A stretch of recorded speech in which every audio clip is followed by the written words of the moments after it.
Bạn đang nghe tiểu thuyết Quả lệnh, tác giả Bạch Kỳ Dân. Hãy bấm đăng ký kênh để nhận được thông báo khi có chương mới nhất.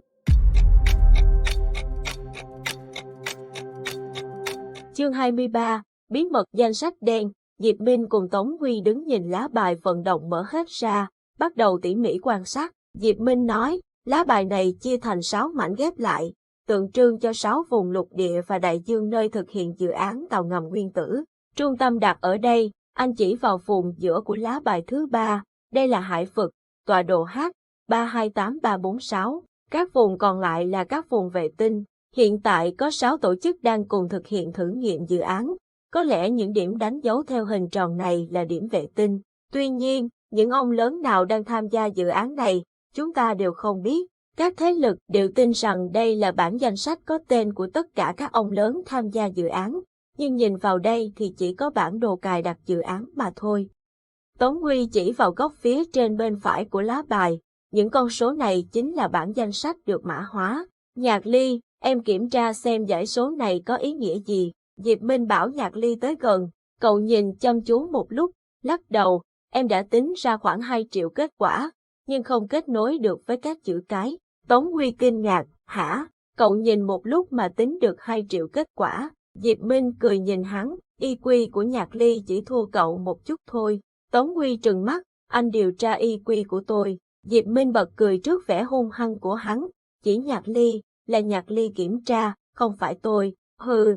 Tống Huy ấm ức, một lúc sau hắn mới nói, Nhạc Ly, cậu kiểm tra không ra bởi vì cậu kết nối kết quả với những chữ số Latin, mà ở đây chắc hẳn là một dãy chữ cổ đại. Mẹ tôi từng nghiên cứu cổ ngữ, chắc hẳn bà ấy không dễ dàng để cho người ta tìm ra đâu. Diệp Minh gật gù, đưa tay lên gãi cằm, nhìn vào mắt Tống Huy, đầy mờ ám, cho nên. Anh bỏ lửng câu hỏi, Tống Huy nhìn anh, thừa nhận, bỏ ánh mắt quạ đen của anh đi. Đúng thế, tôi từng đọc tài liệu nghiên cứu chữ cổ đại trong trường đại học, vậy, giờ đến lượt cậu giải đố. Tống Huy chăm chú nhìn vào những dãy số nhỏ li ti chạy vòng quanh 6 lá bài. Một lúc sau, mồ hôi hắn lấm tấm trên trán. Diệp Minh giật mình bắt lấy tay hắn, Tống Huy, dừng lại một chút đi. Anh biết, Tống Huy mắc hội chứng sơ van. Hắn đang ghi vào đầu hết toàn bộ những con số, thậm chí còn đang làm hàng triệu phép tính so sánh trong đầu. Hiện giờ hàng triệu kết quả ấy đang được mang ra so sánh với những ký tự cổ đại đã cất giữ trong trí óc của hắn cùng một lúc, khiến cho não của hắn quá tải. Tống Huy hất tay Diệp Minh, thò tay vào túi áo lục tìm thuốc. Hắn quên mất rằng trên đường trốn chạy, thuốc cũng đã không còn ở bên người. Diệp Minh ngay lập tức lấy từ túi áo khoác ra một lọ ASP56, đưa cho hắn.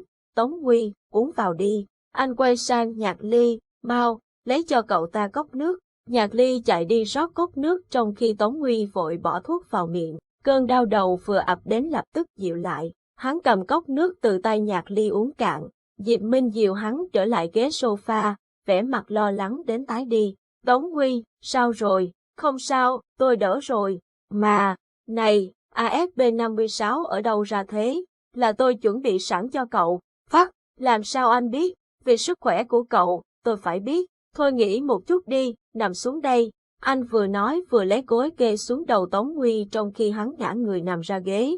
Tuy cơn đau đầu đã qua đi nhưng hắn vẫn còn hơi chóng mặt. Tống Huy, xin lỗi, sau này chúng ta không cần làm thế nữa.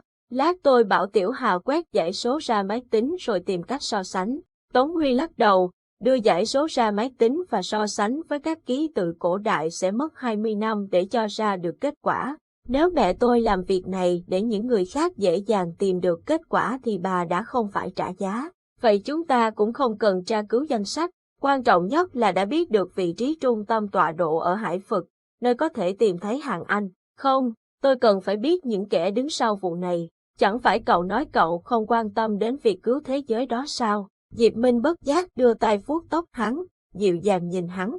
Thế giới này có mẹ tôi, nên tôi sẽ cứu, và còn. Câu sau, hắn nuốt ngược vào trong bụng và còn có cái đồ biến thái nhà anh nữa. Diệp Minh quay vào trong phòng ngủ lấy chăn ra đắp cho hắn. Vậy cứ để sau đi, giờ nghỉ ngơi đi, tôi đi kiếm đồ ăn cho mấy người. Diệp Minh thu nhỏ lá bài, cất vào người. Tiểu Hà nghe thấy ăn cứ như chó thấy bả, liền chạy ra. Thầy, em muốn ăn bánh khúc hoa đào. Con nhóc này, cũng sành ăn lắm đấy, được, cho em một suất bánh khúc hoa đào. Tống Huy, cậu ăn gì? Tôi ăn mì Trúc Thanh. Hắn ngóc đầu, Diệp Minh bật cười, đợi tôi chạy quay lại Trúc Thanh mua mì cho cậu. Thôi được rồi, cũng ăn bánh khúc hoa đào đi.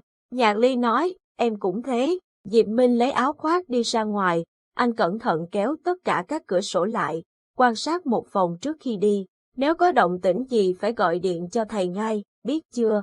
Tiểu Hà, Nhạc Ly đồng thanh, tụi em biết rồi thầy. Diệp Minh đi rồi, Tống Huy mới thở vào trong lòng, dường như từ nãy tới giờ, ở cạnh anh, hắn hơi cảm thấy khó thở, mất tự nhiên, trong lòng cũng suy nghĩ lộn xộn.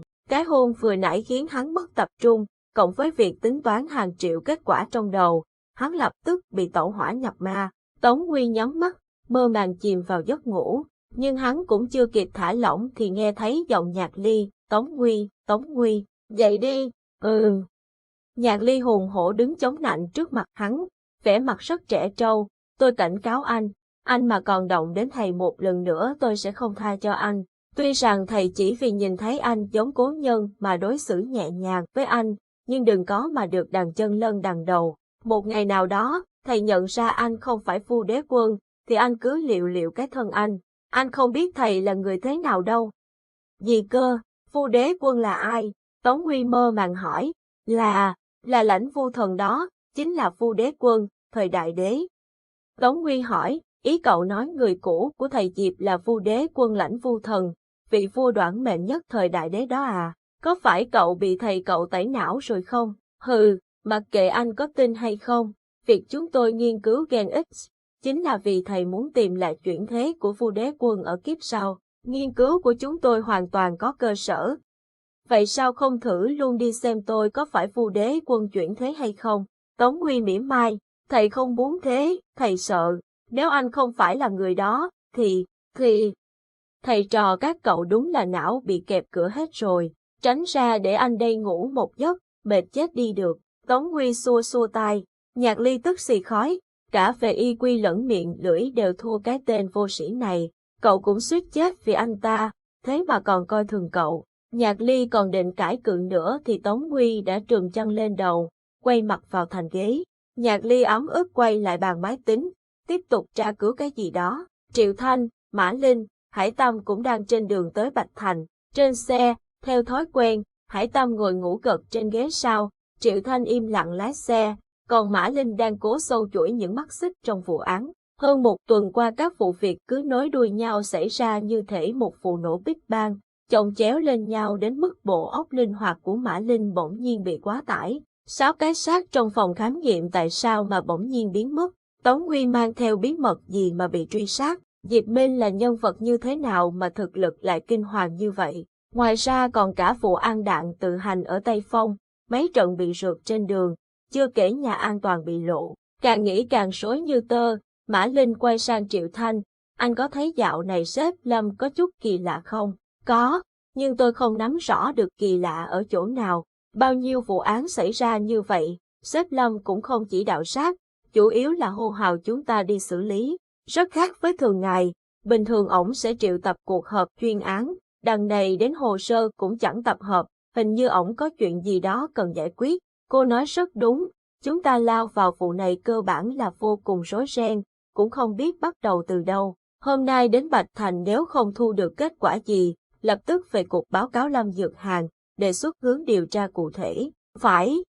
Mã Linh chưa nói hết câu đã thấy uỳnh một tiếng, chiếc xe chở 3 người bị tông đằng sau. Triệu Tranh chửi thề rồi định tạt xe vào lề đường, cho thằng con hoang nào đó vừa tông xe anh phải ném mùi trừng phạt. Ngay lúc đó, Mã Linh đã hét lên, Triệu Thanh, chạy nhanh lên, chúng có súng. Triệu Thanh qua cơn giận tím mặt liền bình tĩnh lại liếc nhìn gương chiếu hậu. Hiện giờ 3 người đang ở một quãng đường vắng, hai bên đều là đồi núi. Hai chiếc xe đen xì từ đâu lù lù xuất hiện áp sát hai bên, cửa kính xe hạ xuống, hai họng súng đen ngòm chĩa thẳng về phía xe của 3 người. Triệu Thanh trong chốc lát nhấn ga lao vọt lên phía trước, đạn bắn vào thùng xe kêu con. Hải Tâm bị làm cho tỉnh giấc, dụi mắt lào bào, thằng chó chết nào chơi game đây. Mã Linh ném vào lòng anh một khẩu súng, gào lên, anh hạ cái xe bên trái, xe bên phải phần em. Hải Tâm đón lấy súng, ngáp dài một cái rồi quay lại phía sau nhìn qua kính, thấy chiếc xe đã áp sát phần đuôi bên trái. Hải Tâm ngồi trong xe, nhằm thẳng kính sau bắn vỡ rồi liên hoàn nhả đạn trực diện. Dường như xe phía sau không ngờ bị bắn trực diện như thế, liền đánh tay lái sang phải, lộ ra một tay súng đang thò đầu ra cửa sổ, nhả đạn. Hải Tâm chửi thề, cúi thấp đầu tiếp tục bắn.